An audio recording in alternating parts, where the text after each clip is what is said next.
우리 사순절 이제 5주를 맞이하게 됐죠. 우리가 주님의 십자가를 이렇게 묵상하면서 그 주님이 지셨던 그 십자가의 그 이유를 한번 생각해 보자고 제가 사순절 처음에 말씀드렸어요. 그리고 그 십자가를 지셨던 이유는 사실 우리를 위한 것, 그 영혼 구원을 위한 것이었다 이렇게 말씀드렸죠. 그래서 우리도 특별히 이번 사순절에는 어떤 금욕하는 사순절이 아니라 정말 예수님을 따라서 그 영혼 구원을 위해서 우리가 섬기고 환대하는 그런 나의 십자가를 지어보자라고 이렇게 제안을 드렸습니다. 그래서 이게 우리가 사실 이제 영혼 구원에 대해서 특별히 이제 VIP들 목록을 또 정하고 같이 기도하고 이렇게 하고 있는데요. 이렇게 전도와 영혼 구원의 사명을 감당하기 위해서는요, 사실은 우리 안에 이 구원에 대한 그리고 하나님의 역사하심에 대한 어떤 감격과 감동이 좀 있어야 돼요. 이것이 있어야지만 그것들을 우리가 감당할 수 있습니다. 무슨 얘기냐면은 우리 안에 그런 구원의 감격이나 이런 감동이 없고 또 하나님의 역사하심에 대한 어떤 감격이 없다면은 사실 전도는 쉽지가 않습니다. 그리고 전도는 단지 의무감 때문에 해야 되는 그런 것들로 여기게 될 때가 많죠. 그래서 우리가 이런 것들을 우리 안에 있어야지 또 우리가 이 전도를 더욱더 열심히 하게 된다는 거죠. 이 얘기를 다시 거꾸로 얘기하면요, 내가 뭔가 좀 전도가 좀 잘 안 되고 전도할 마음이 별로 없다, 영혼 구원에 대한 마음이 별로 없다, 이런 얘기는 거꾸로 얘기하면은 내가 나의 구원에 대한 감격이 어쩌면 별로 없을지도 모른다. 그리고 내 삶에 하나님께서 역사하시는 그것에 대해서 그 일에 대해서 내가 어떻게 보면 그 감동이 별로 없다라는 어떠한 반증이기도 합니다. 반증이기도. 전도는요, 제가 늘 말씀드리지만은 예수 믿으면 구원받는다, 이걸 전하는 게 아니라고 그랬죠. 전도는 십자가에 달리신 예수님을 전하는 거, 또 부활을 말하는 것이 아닙니다. 전도는 나의 이야기를 전하는 거예요. 나의 이야기. 내가 어떻게 예수 믿게 됐는지, 그리고 예수 믿었더니 내 삶에 어떠한 변화가 있었고, 또 내 속에 일하시는 예수님을, 하나님을, 그 역사를 내가 증언하는 것이 전도다라고 제가 말씀드렸습니다.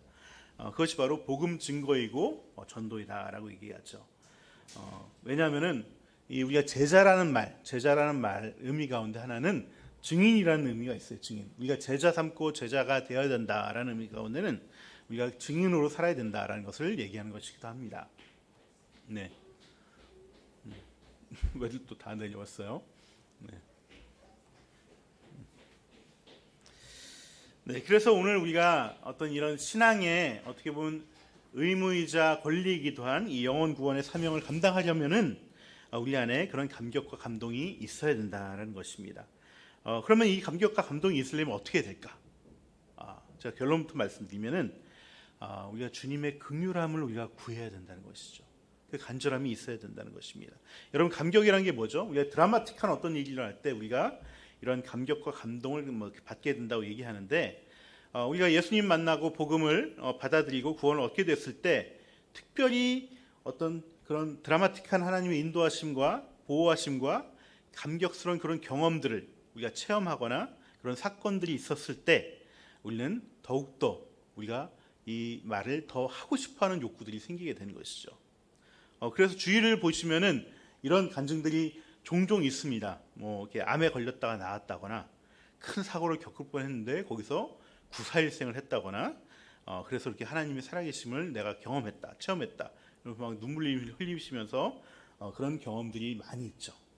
제가 대학원 다닐 때 전도사 사역을 처음 시작했는데, 제가 처음 전도사 사역을 했던 곳이 이제 기도원이에요. 기도원. 그러니까 좀 산에 있는 기도원 아니고 요 근처에 있던 동백에 있던 기도원인데요. 그 기도원에 이제 목사님이 여자 목사님이셨어요.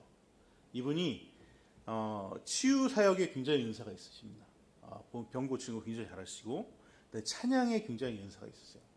근데 이분이 원래는 이제 처음부터 이제 사역을 하셨던 건 아니고 원래 유치원 원장님이셨는데, 이분이 결혼하고 유치원을 한참 잘 하고 있었는데 이 남편 때문에 남편의 사업이 부도로 막 이렇게 망가지고, 그러면서 이 유치원을 또 같이 접어야 됐고, 또 거기다가 이 남편이 바람까지 폈던 거예요. 그래가지고 굉장히 낙담한 가운데 이혼까지 했습니다. 이혼까지 하시고 근데 설상가상으로 무슨 일이 있었냐면은 몸이 안 좋아서 병원을 갔는데 말기암 선고를 받으신 거예요. 그래서 뭐 몇 개월 살지 못한다. 그때 딸 아이가 하나 있었거든요. 제가 그때 한 10년 전이죠. 그때 초등학생이었으니까 거의 이제 갓난 아이, 한 3, 4살 됐던 아이, 그 정도였던 아이가 있었어요. 근데 이 아이를 두고 이제 정말 어떻게 해야 되나? 이제 내가 죽어야 되나? 이런 상황이 있었던 것이죠. 완전 날벼락도 이런 날벼락이 아니죠. 병원이란 병원을 다 다녀보셨는데 하나도 고침을 받지 못했던 거예요. 점점 더 몸이 안 좋아지고. 그래서 이분이 사실은 원래 그 모태신앙이에요. 모태신앙이신데 사실 신앙심도 그렇게 막 간절하지 않으시고 뭐 그러셨던 분이에요. 그래도 이제 들은 풍어를 있으니까 마지막에 주님께 한번 간절히 좀 원해봐야 되겠다. 그래서 이분이 기도원에 들어가셨습니다. 기도원에 딱 들어갔는데 그 기도원에서 만난 그 기도원 원장님이 이분을 보시더니 앞으로 죽을 때까지 찬양만 하라고 이렇게 얘기하시는 거예요. 찬양만 하라고. 그래서 그 기도원에서 그날부터 계속해서 안 지나서나 찬양만 하신 거예요. 찬양만 계속. 근데 몸이 자꾸 이제 그 기력이 세워지니까 이 목 소리도 안 나오는 거예요. 목소리도 막 목이 다 쉬어가지고 막 하는데 그 정확하지도 않은 발음으로 찬양을 막 하는 거죠. 근데 이분이 원래 굉장히 노래를 정말 잘하세요. 나중에 지금 찬양 사역도 하시고 옛날에 방송에 나오시고 그랬었는데 목청이 굉장히 좋아서 굉장히 노래를 잘하시는데 이분이 찬양하시면서 야, 내가 이렇게 좋은 목소리를 원래 갖고 있었는데 하나님께 정말 찬양 한번 해주지 못했구나. 그러면서 하나님한테 주님, 제가 저를 정말 살려주시면은 내가 정말 평생 찬양하며 살겠습니다. 이렇게 막 기도하면서 간절히 찬양을 했던 거예요. 그날도 이렇게 며칠 이렇게 한 달, 2달 이렇게 찬양을 하면서 기도원에서 지냈는데 어느 날 정말 밤늦게까지 이렇게 그 집회를 한다고 그러죠. 기도원에서는 밤늦게까지 예배를 드리고 철야 집회하고 거기서 찬양을 부르다가 혼자 잠이 들었어요. 예배당에서. 그래서 아침이 돼서 눈이 이제 깼는데 갑자기 평생 들어본 적이 없는 찬양 소리가 막 들리는 거예요. 바깥에서. 이게 뭔 소리야? 너무 아름다운 찬양 소리가. 옆에 있는 사람한테 왜 밖에 누가 뭐지 찬양단이 왔냐고 물어봤더니 이제 옆에 있는 분이 막 이렇게 웃음 쉬시면서 요즘 몸이 많이 안 좋으신 거예요. 아무 소리가 안 들린다고 그러시는 거예요. 근데 자기는 너무 이 소리가 자꾸 들리는 거야. 찬양 소리가. 이 아름다운 찬양 소리가. 그래서 이게 뭔 소리냐 하고 밖에 나가봤어요. 근데 찬양을 하는 사람이 아무도 없는 거예요. 근데 그 소리는 자꾸 들려요. 그래서 이게 뭔 소리인가 자꾸 유심히 찾아봤더니 이 찬양 소리가 어떤 찬양 소리냐면 아침에 새들이 짹짹짹짹 하면서 했던 소리가 자기한테 찬양으로 들린 거예요. 그리고 벌레 소리, 풀벌레 소리가 막 찬양으로 들리고 지나가는 바람 소리가 찬양으로 들리고. 근데 이 찬양이 너무나 아름답게 막 정말 그 베토벤의 그 합창 교향곡처럼 너무나 웅장하기도 하고 아름답기도 하고 그런 찬양 소리가 너무 들리는 거죠. 그래서 이분이 생각했답니다. 뭘 생각했냐면 내가 이제 드디어 죽을 때가 다 됐나 보다. 이게 이제 천국에 가야 되나 보다. 그래서 미리 이렇게 들려주시나 보다 주님이. 그래서 이제 친정 엄마한테 딸을 맡기고 올라왔는데 이제 엄마하고 이제 딸을 마지막 얼굴을 좀 보고 이제 임종을 해야 되나 보다. 그래서 기도 원장님한테 원장님, 제가 참 안 들리던 소리도 들리고 그래서 이제 죽을 때가 다 됐나 봅니다.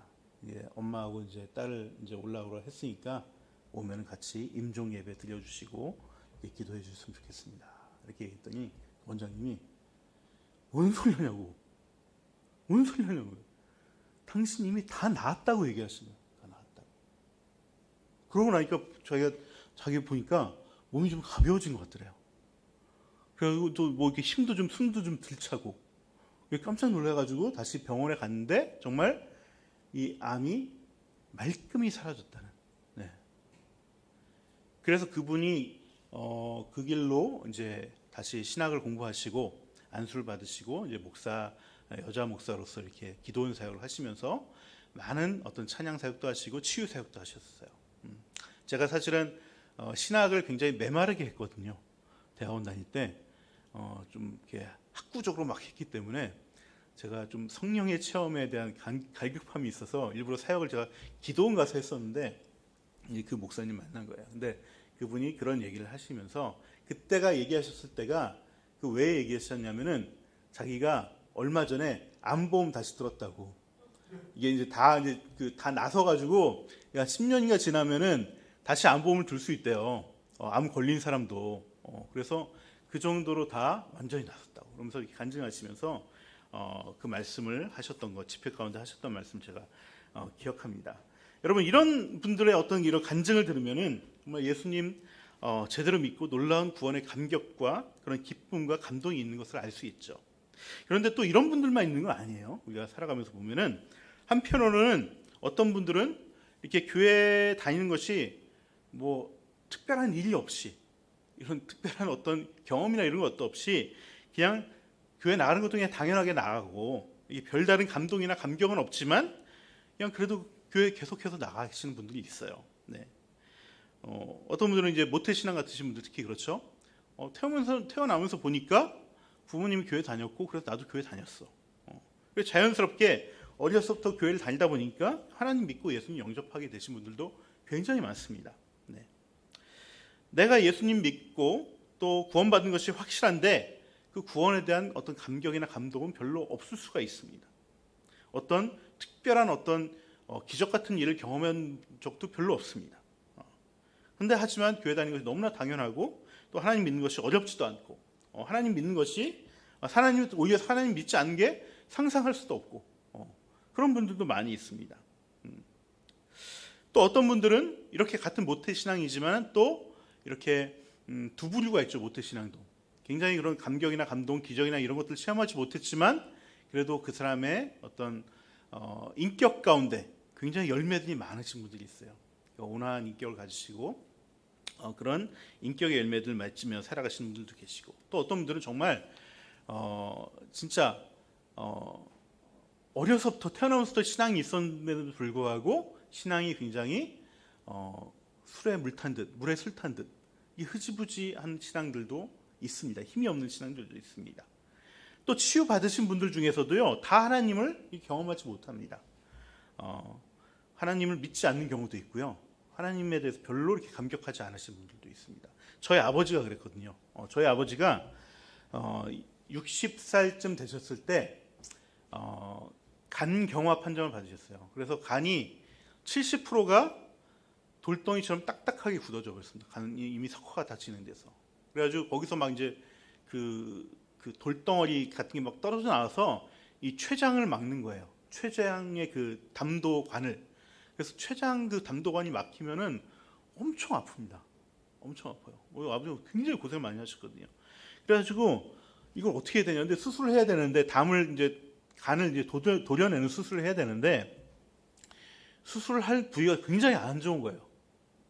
그리고 70% 이상을 수술해야 되니까 이게 굉장히 큰 수술이고 당시에 또 저희 아버지가 이 심근경색증을 앓았기 때문에 함부로 이게 마취하기가 되게 의사들이 꺼려하는 겁니다. 이러지도 못하고 저러지도 못한 상황이에요. 그래서 이때 제가 정말 기도를 열심히 했죠. 저만 열심히 한 게 아니라 제가 그때 섬기고 있던 그 교회 목사님과 또 성도들이 정말 기도 열심히 했습니다. 근데 정말 놀랍게도 그냥 수술 안 하기로 했어요. 이래 주거나 저래 주거나 마찬가지인데 괜히 돈 들여서 수술까지 할 필요 있냐 힘들어가면서 그래서 수술 안 하시기로 했는데 정말 몇 개월 있다가 다시 검사를 맡으러 갔는데 역시 여전히 간은 간경화 상태 그대로인데 그 이후로 췌장에 문제가 생긴 게 한 번도 없었어요. 거기서 뭐 이렇게 돌덩어리가 떨어져 나와서 그 관을 막고 있고 그런 적이 한 번도 없었다는 거죠. 그러니까 현상은 그대로인데 아픔이 없었어요. 이 간으로 인해서. 굉장히 놀라운 일이죠. 근데 저희 아버지가 나중에 어떻게 말씀하셨는데 이 부분에 대해서 이게 어쩌다 이렇게 됐는지 잘 모르겠다 그러시더라고요. 이게 하나님이 하신 건지 우연히 이렇게 된 건지 잘 모르겠다 이렇게 말씀하시고 그 당시에는 굉장히 반짝하시면서 하나님 계시나 보다, 예수님 계시나 보다, 예수님 믿겠다고 이렇게 고백하셨는데 좀 지나니까 이게 어쩌다 이렇게 되는지 잘 모르겠다 이렇게 그렇게 얘기하시는 걸 보게 됩니다. 그럼 다시 이전으로 돌아가셨어요. 신앙이 다시 없어진 상태로 많이 돌아가셨습니다. 여러분 이런 차이가 어디서 올까? 이런 차이가 어디서 올까? 누구는 놀라운 일을 경험하고도 그 하나님의 만난 그 감격을 안고 살아가시는 분들도 있고, 또 경험하고도 그것들을 별로 중요하게 여기지 않고 그것들을 내 삶의 어떤 신앙을 받아들이고 신앙을 더욱더 성장하게 만드는데 전혀 도움이 되지 않는, 또 어떤 사람들은 분명히 하나님이 계시고 모태 신앙으로 자라서 어렸을 때부터 신앙생활을 해왔지만은 이게 큰 감격도 없고 감동도 없고, 그리고 또 어떤 분들은 그 속에서 더 좀 신앙이 좀 흐지부지해서 모태 신앙임에도 불구하고 하나님을 떠나시는 분들도 있다는 것이죠.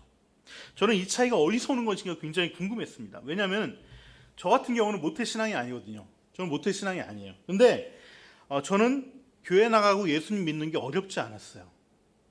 처음에 가서 딱 말씀 들었는데 처음부터 내가 교회를 우연하게 보게 돼서 교회를 보고서 너무 교회가 아름답다, 저기가 뭘까 궁금해하는 마음이 있었고, 누가 저를 불러줘서 교회 나갔고, 교회 나가서 처음에 말씀 듣는데 그 말씀이 저는 다 100% 믿어졌어요. 정말 하나님 살아계시구나, 그 말씀 그대로 나 믿어진다, 내가 죄인이구나, 이런 것도 다 믿어졌습니다. 근데 그래서 저는 사실 구원의 감격 이런 게 별로 없습니다. 저도 이런 게 별로 없어요. 근데 저는 살아온 세월이 너무 이제 좀 꼬인 어떤 산들이 너무 많아가지고 굉장히 긴박한 그런 어떤 환경들, 굉장히 어려운 환경들이 많아서 그 속에서 저를 지켜주셨던 거, 인도해 주셨던 그런 경험들이 있어요. 그 하나님의 역사하심에 대한 내 어떤 감격이나 감동들이 있죠. 그래서 저는 하나님을 떠날 수가 없습니다. 그리고 하나님이 살아계시게 계시다고 분명히 믿고 있습니다. 근데 도대체 왜 이렇게 사람들마다 이게 차이가 나는가? 저는 그게 궁금했는데 오늘 본문을 보면서 제가 그 차이를 좀 어렴풋이나마 알아낸 것 같습니다. 그게 뭐냐면은 우리 다 같이 따라해 볼게요. 끼리에, 다시 한번 끼리에. 발음이 이상하죠? 끼리에. 예. 엘레이손. 예. 끼리에가 무슨 뜻이냐면요, 헬라어로 주님이란 뜻이에요. 주님. 주님.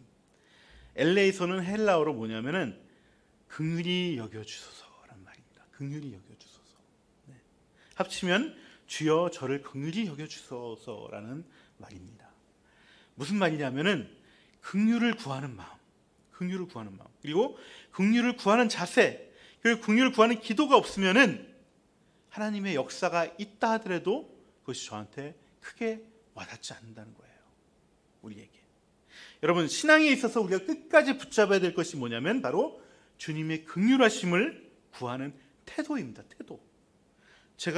우리가 주님의 도움을 끝까지 구하는 그런 태도가 있어야 돼요. 제가 긍휼함을 구하는 데 있어서 마음도 필요하고 어떤 기도도 필요하지만 진짜 필요한 건 그 태도인 것 같아요. 태도. 그 태도가 뭐냐면은 정말 간절함으로 구하는 태도가 있어야 된다. 간절함으로. 주님, 저를 긍휼히 여겨주세요.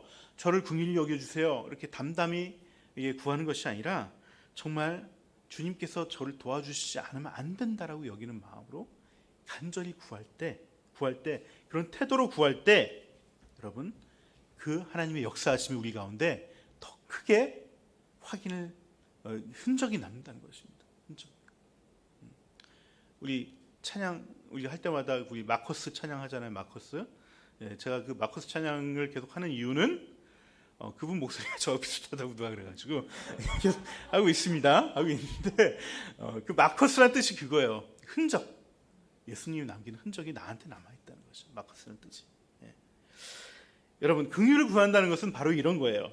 한마디로 자신을 좀 더 불쌍히 여겨달라고 하나님께 간청하는 겁니다. 도저히 이 상황 벗어날 수 없으니까 제발 저 좀 도와달라고 이렇게 부르짖는 것이죠.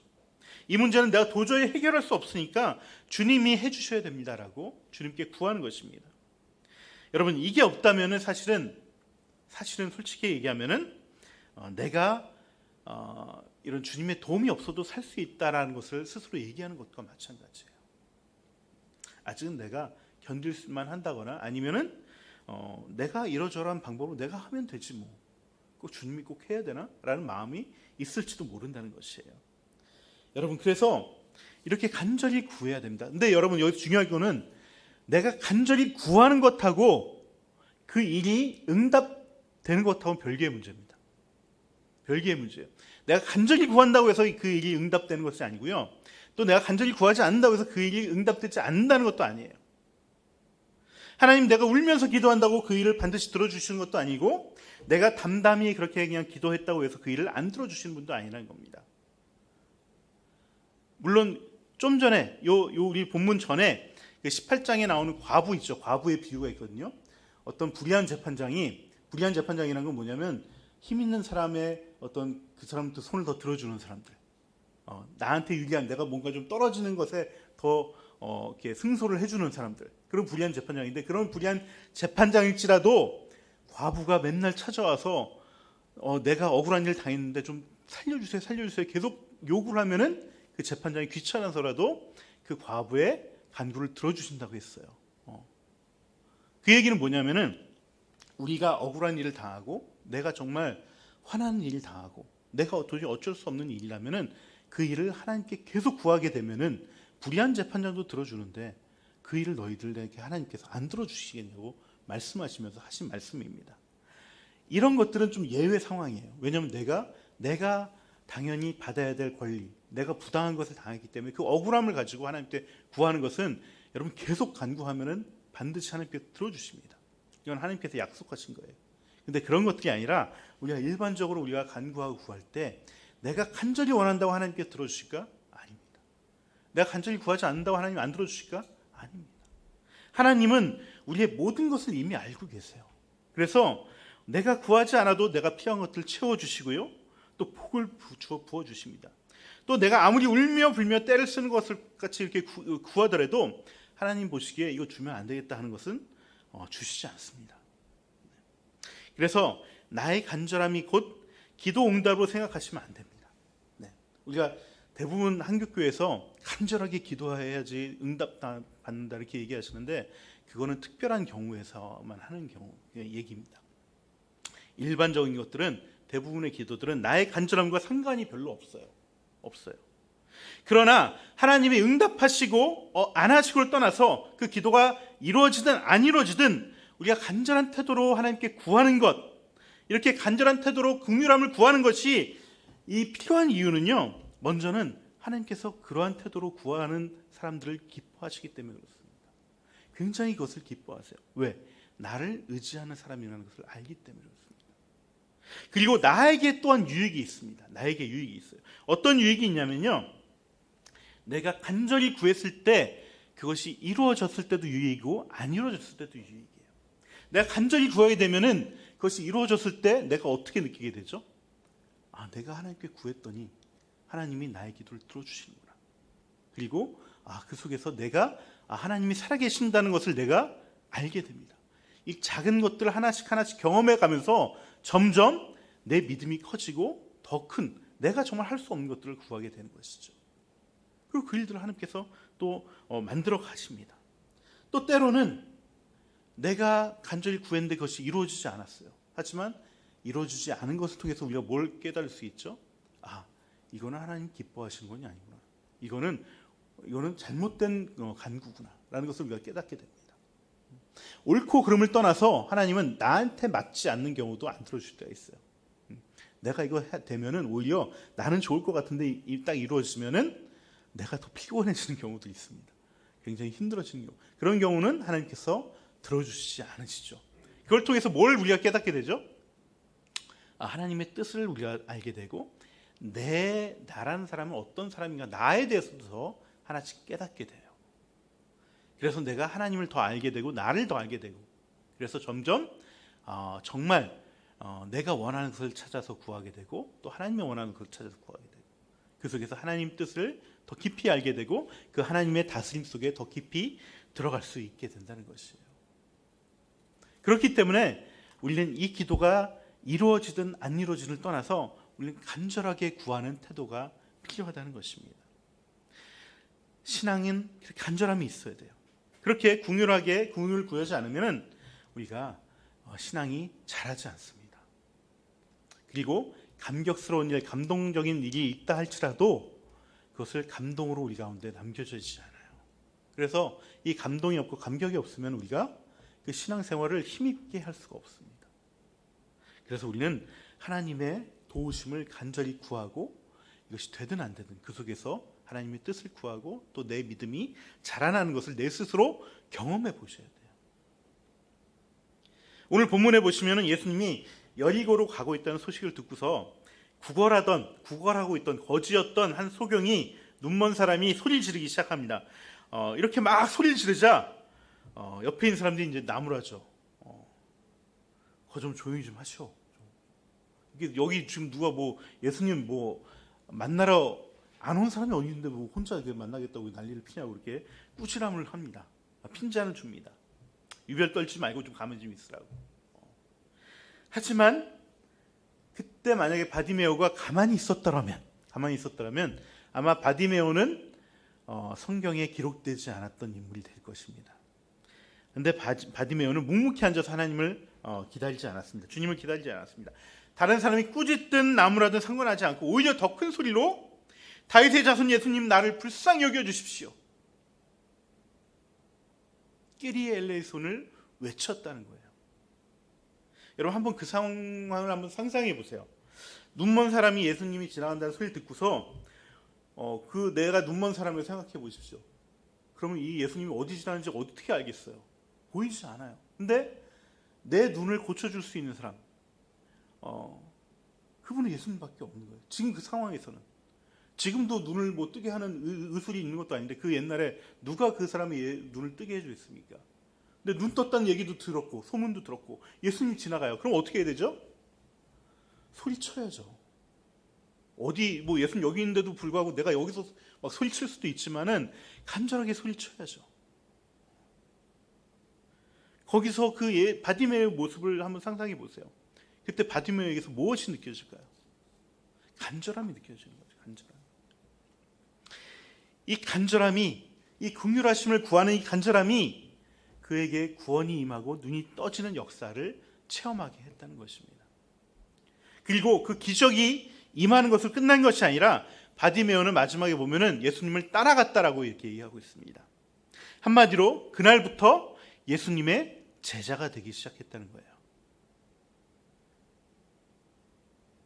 사실 오늘 본문에 나오는 이 바디메오 이야기는요, 마태복음, 마가복음, 누가복음, 이게 세 개가 이제 공관복음이잖아요. 이 공관복음, 세 공관복음에 다 등장을 해요.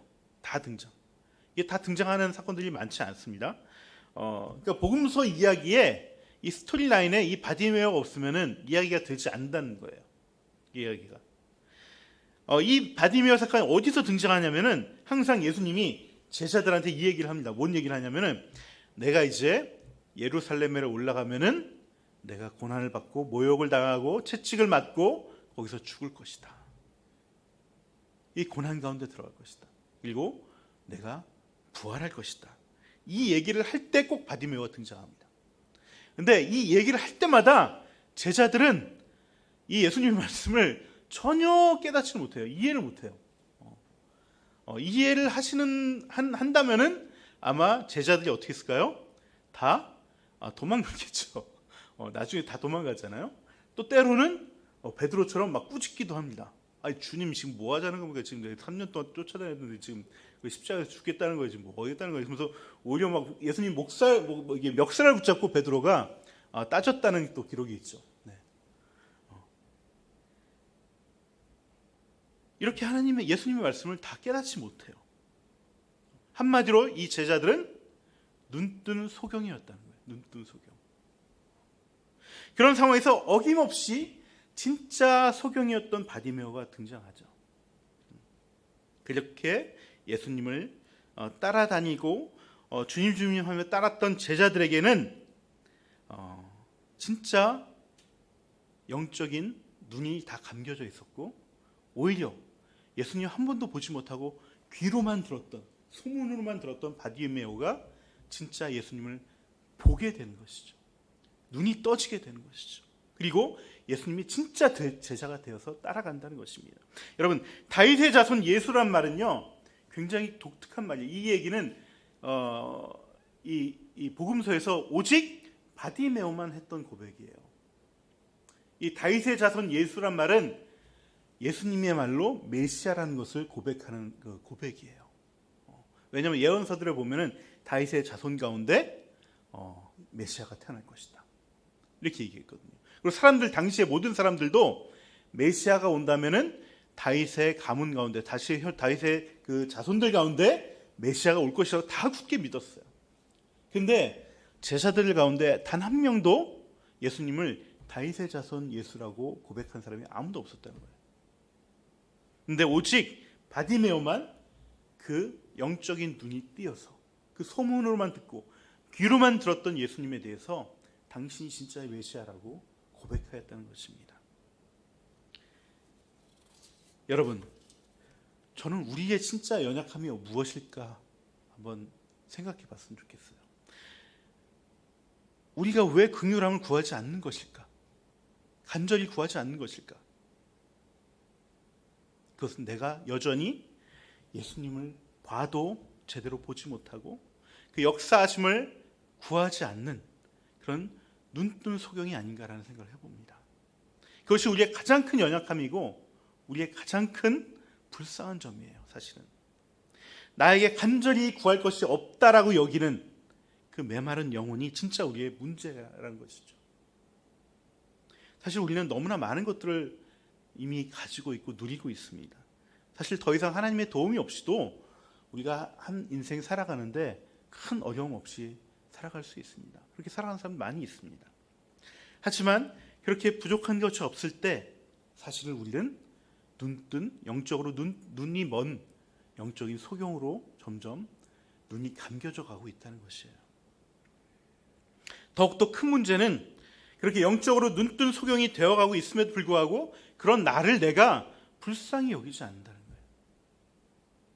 내가 나를 불쌍히 여겨야지 주님께 긍휼함을 구하게 되는 것이죠. 주님께 간절히 매달리게 되는 것이죠. 그래서 저는 요즘 한국 교회가 점점 무기력에 빠지고 있는 것 같아요. 그 이유 가운데 하나는 이 간절함이 없기 때문에 그래요. 주님에 대한 간절함.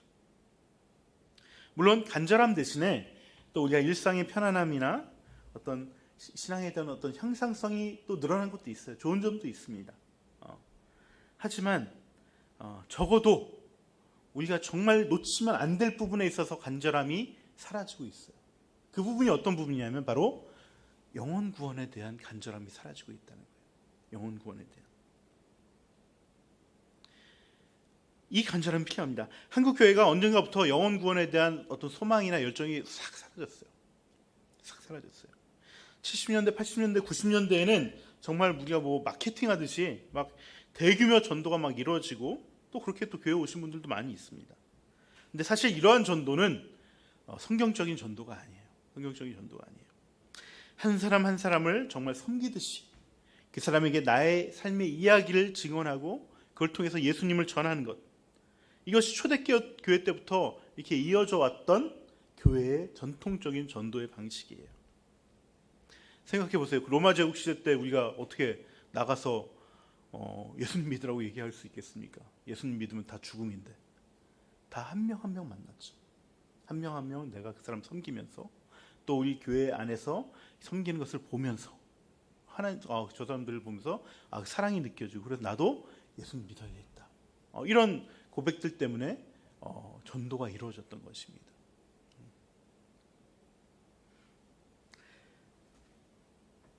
근데 지금은 이 간절함이 없어졌어요. 이렇게 막 대량으로 막 이렇게 전도하는 것도 효과가 이제 없어지죠. 그러니까 전도해도 안 된다는 생각이 너무나 많은 거예요. 그러다 보니까 이 전도에 대해서 그리고 이런 것들에 있어서 간절함을 구하는 마음이 사라지게 되는 것이죠. 여러분, 하지만 이런 간절한 마음을 살릴 수 있는 방법은 우리가 영혼 구원을 위해서 섬길 때 이 간절한 기도가 나올 수밖에 없습니다. 여러분, 전도가 왜 중요하냐면은 우리는 전도할 때 나의 부족함을 느끼게 되고 더 간절함으로 간구할 수 있기 때문에 그렇습니다. 여러분, 내 일이라면은 그냥 내 능력으로 하면 돼요. 간절함이 그렇게 필요 없을 수도 있습니다. 물론 내가 없는 것을 구할 때는 간절함이 구하게 되지만은 요즘은 너무나 풍족함이 많아졌던 시대이기 때문에 내 일에 막 이렇게 하나님께 막 간구하고 이렇게 나가는 것이 그렇게 많이 있지 않습니다. 하지만 우리가 전도를 하게 되면 당연히 간절하게 구할 수밖에 없습니다. 왜냐하면은 내가 이렇게까지 하면서 저 영혼을 내가 섬겨야 되나? 내가 이렇게까지 했는데 저 영혼이 정말 저렇게밖에 안 되나? 그래서 하나님께 더 매달리고 간구할 수밖에 없습니다. 그리고 주님의 긍휼하심을 구하게 됐죠. 그 영혼을 위한 긍휼하심을 구하고 내가 그 영혼에게 나를 맞춰주고 깎아주는 그 아픔과 인내가 있어야 되기 때문에 간절하게 구하게 되는 것이죠. 내가 왜 이런 마음 써가면서 시간 들이고 돈 들여가면서 저 사람을 위해 기도해야 되지? 내가 저 사람을 위해 섬겨야 되지? 이런 것들이 내 안에서 불쑥불쑥 쏟아져 나올 수밖에 없죠. 그럴 때 나는 더 간절하게 전도를 해야 된다면, 그 영혼 구원의 감격을 우리가 알고 있다면 그것을 간절하게 기도로 긍휼하심을 구할 수밖에 없는 것입니다. 그래서 우리가 이 사순절을 우리가 돌아보면서 진짜 다시 한번 내가 교회에 온 것이 사실은 기적입니다. 우리가 모태신앙이라 할지라도 내가 지금까지 하나님을 떠나지 않고 있었던 것이 기적입니다. 충분히 떠날 수 있어요. 충분히 교회 안 올 수 있어요. 그런데 여기 와서 내가 무언가 느껴지는 것이 있고 교회에서 내가 하나님이 살아계심을 조금씩이라도 알아가는 것이 있기 때문에 내가 교회에 오는 것이고 내가 교회를 떠나지 않는 것입니다. 하지만 거기서 한 걸음 더 나가려면 우리가 간절함으로 주님께 구할 때 주님께서 분명히 거기에 역사하십니다. 그리고 그 역사하심이 우리 가운데 감격으로 다가오고 감동으로 다가오게 됩니다. 그것을 내 안에 잡고 작은 성공을 쌓듯이 쌓아갈 때 우리가 더 큰 하나님 비전을 위해서 더 열심히 섬길 수 있게 되는 것입니다. 저는 그런 우리 하늘 닮은 교회가 됐으면 좋겠습니다. 제가 금요 목장에서도 고백했었죠. 제가 태근 형제 이렇게 저 잘 섬겨야 되는데 잘 안 된다. 잘 안 된다. 그래서 막 이렇게 카톡도 하고 또 전화도 하고 그렇게 해야 되는데 이게 저하고 안 맞거든요. 안 맞는데 하지만 내가 정말 하나님 몰랐더라면 내가 이렇게 살 수 있을까? 내가 하나님 몰랐더라면 저는 아마 여러분들을 만나지 않았을 겁니다. 못 만났을 것입니다. 이미 저 세상 사람이 되어 있거나 아니면은 여기 있더라도 정말 룸펜이 되어 있지 않을까라는 생각을 해봅니다. 네. 아무튼 내가 이렇게 그래서 한 사람으로서 주님이 이 땅 가운데 보내신 한 사람으로서 그래도 작은 것이라도 감당하며 살 수 있는 것은 내가 주님 만났었기 때문에 주님께서 그 은혜를 저에게 주시고 나를 구원해 주셨기 때문에 그것을 잊지 않는 것이 제가 사실은 하나님에게 할 수 있는 최소한의 것이긴 합니다. 하지만 거기서 그것 때문에 내가 한 형제를 더 내가 잘 못하는 것을 해가면서 섬기는 것, 이것이 나를 성장시키게 하는 것이죠. 나를 더 거듭나게 하는 것이고 이러한 것들이 그 사람한테만 그 어떤 누구한테만 위한 것이 아니라 내 삶의 모든 영역에서 다 스며들게 돼 있습니다. 그리고 그 속에서 열매들이 맺혀져 갈 수 있는 것입니다. 우리가 이번 사순절 정말 열매가 있든 없든 전도에 열매가 있든 없든 내가 내 부모님이 주님을 모른다면 그 부모님을 위해서 정말 간절히 기도하고 간구하고 섬기고 또 내 자녀가 주님을 더 소홀히 한다면 그걸 놓고 간절히 기도하고 섬기는 내 주변에 그런 사람이 있다면 예수님께서 여리고로 사실은 가야 될 코스가 아니에요. 예루살렘 갈 때 빨리 십자가 지시려면은 다른 길로 가셨어야 되는데 여리고로 가신 이유는 무엇입니까? 삭개오를 만나고 요 다음에 삭개오가 나거든요. 바디메오를 만나기 위한 것이죠. 그 사람을 구원하기 위해서. 우리가 그 사람이 선택되었는지 전도 받아서 하나님을 믿을 사람인지 안 믿을 사람인지는요 어떤 걸 보면 아시냐면은 그 사람 주변에 믿는 사람이 있다. 그 사람과 관계하는 사람 가운데 믿는 사람이 있다면은 그 사람은 하나님께서 그 사람을 원하고 있는 영혼입니다. 그 사람을 위해서 우리가 다가가야 되는 것입니다. 그런 사람이 있다면 내가 또 가야 되는 것이고요.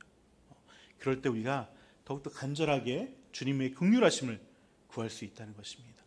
그것이 우리를 더 성장시킬 것이고 더 큰 하나님 안에서 역사를 우리가 경험하게 한다는 것입니다. 이것이 우리의 자산이 되고 우리의 유산이 됐으면 좋겠습니다.